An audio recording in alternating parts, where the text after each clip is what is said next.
Morning again. Welcome back to a quick little edition of the Medit500. I just received another case. On top is tube number 14, bottom is number 19, and it's beautiful work of art by the machinery work and a beautiful lab technician touch up with the anatomy of the tube.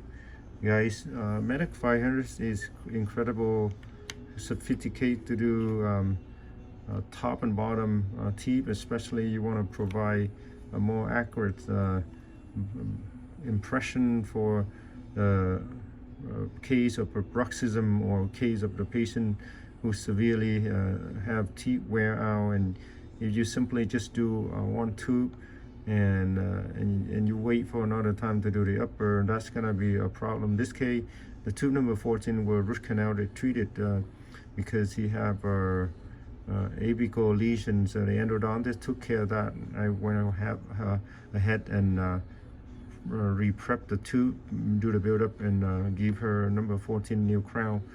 Also, number 19 were really broken down. And so, as you can see, Medit scan well your understanding. It's beautiful work. Thank you guys. Thank you for watching. Have a great day. Bye bye.